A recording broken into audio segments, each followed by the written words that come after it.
బిడ్డలారా, నీ జీవితంలో నా జీవితంలో నువ్వు చెడ్డోడు అయినా నిన్ను తన వైపు త్రిప్పుకోవటానికి ప్రతి ఆదివారం నిన్ను దేవుడు బ్రతిమలాడుకునే విధానం చూడు.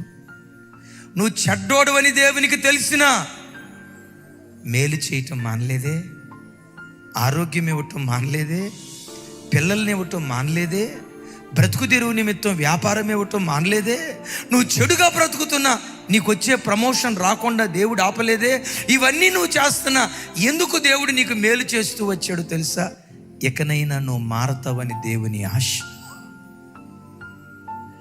సహజంగా మనల్ని ఎవరైనా కాదన్నారు అనుకోండి, సచ్చినాడు ముఖం చూడం. మన తెలుగు భాషలో చెప్పాలంటే అది నిజంగా జరగదు. కానీ ఒకవేళ వాడి ముఖం చూడాల్సి వస్తే చచ్చిన తర్వాత దెయ్యమై పట్టడానికి వస్తారు. ఒకడిని కాదన్నామా, చచ్చిన వాడి ముఖం చూడం. కానీ దేవుడు ఎంత మనసున్న గొప్ప దేవుడో తెలుసా?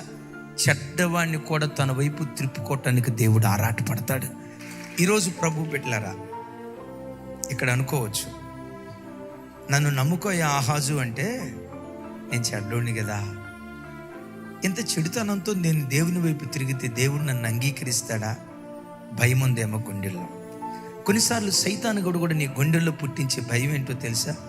నీ రోత బ్రతుకు నీకు తెలియదా? దేవునికి తెలియదా? నువ్వు ప్రార్థన చేస్తే వింటాడా? ఇప్పుడు నేను దేవుని వైపు తిరుగుతానంటే దేవుడు నిన్ను అంగీకరిస్తాడా? నీ బ్రతుకు రోత బ్రతుకు. నీలాంటి దాన్ని దేవుడు క్షమించడు, నీలాంటి వాడిని దేవుడు అంగీకరించడు. కొన్నిసార్లు నీ మనస్సాక్షి నీ మీద నేరారోపణ చేసి దేవునికి దూరంగా తీసుకొని వెళ్తుంది.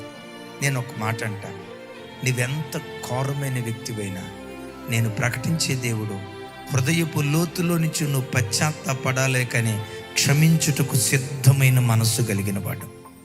నువ్వు పశ్చాత్తాపడి, యేసయ్యా నాకు ఈ అద్భుతం చేసి పట్టువా, నా ఇంట్లో ఈ సూచిక్రియ జరిగించువా, నా ఇంట్లో ఈ మహత్కార్యాన్ని జరిగించువా అని నువ్వు అడగాలే. కానీ నువ్వు అడిగే అద్భుతం ఆకాశమంత ఎత్తైనదైనా ఊర్ధ్వలోకమంత లోతైనదైనా నువ్వు పశ్చాత్తాపడి ఆయన వైపు తిరిగితే తన కార్యం చేయటానికి దేవుడు శక్తి కలిగిన వాడై ఉన్నాడు.